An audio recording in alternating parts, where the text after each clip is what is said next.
lurking behind every push-up. There is a voice telling him you can quit, but Cole Rogers has trained himself to ignore it. 3. Because he's on a mission to raise awareness about a silent crisis in men's mental health.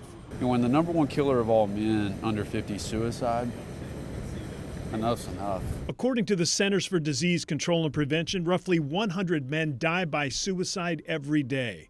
They're also 4 times more likely to die by suicide than women. And in the year leading up to suicide, only 35% seek care. When you go through that, and when you experience that, or you experience being impacted by a family whose 14-year-old son took his life, or someone's 40-year-old son took his life, you got to step back a couple steps and say, what am I doing? Sitting on the sidelines is not an option. So to raise awareness about men's mental health, he's attempting to set a new world record by completing 20 rounds of the Murph workout in just 24 hours. If you're not familiar with the Murph workout, let me try and explain how it works. It begins with a 1-mile run.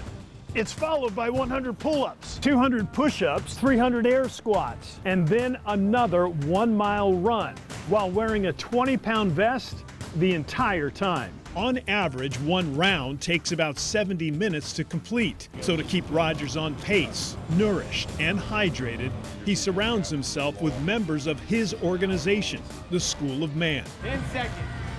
It's a men's group whose purpose is to help men become vulnerable, discover their true purpose in life, and to drop the mask of masculinity.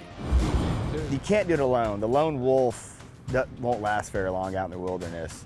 So it's important to have a pack. No one knows that better than veteran Michael Springer. I had a lot of survivor's guilt, a lot of shame when I came back. On April 25th, 2004, his personal security team was hit by an IED in Iraq. Springer was supposed to be manning the turret gunner position, but a fellow brother volunteered to take his place and was killed instantly. When Springer came home, he found himself alone, afraid, and in a downward spiral. I got a lot of legal troubles. I went to prison, and I had a lot of things where, 16 and a half years struggling with addiction and suicide attempts. Dear Kenny, it's taken me a long time to write this letter. But in 2020, he did what many veterans and men of all ages rarely have the courage to do. Real men face their problems. Real men ask for help. We don't block things out and hide away from it. It was so hard for me to understand that and grasp it, but once I did, it was a game changer for me.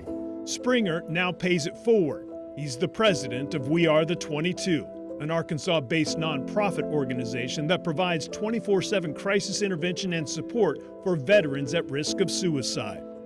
We've been able to help over 600 Arkansans in the state get help and get back on their feet. Is anybody veterans here? There is strength in numbers. You're not going to be able to walk through a door unless you are the version of yourself that's supposed to walk through that door. So Rogers and Springer are now one team. But this wasn't supposed to be easy. This is a privilege, not a burden.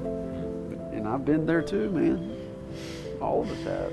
And on a mission. It's not for a record. It's not about the pull-ups, push-ups, or the air squats. To help other men come out of the darkness. I mean, it's just about that guy that's out there watching right now that's saying, man, I'm going to raise my hand. I need something. And into the light. There's plenty of help outside of our organization. There's so many organizations that are doing incredible work. But at the end of the day, it's got to start with the man in the mirror.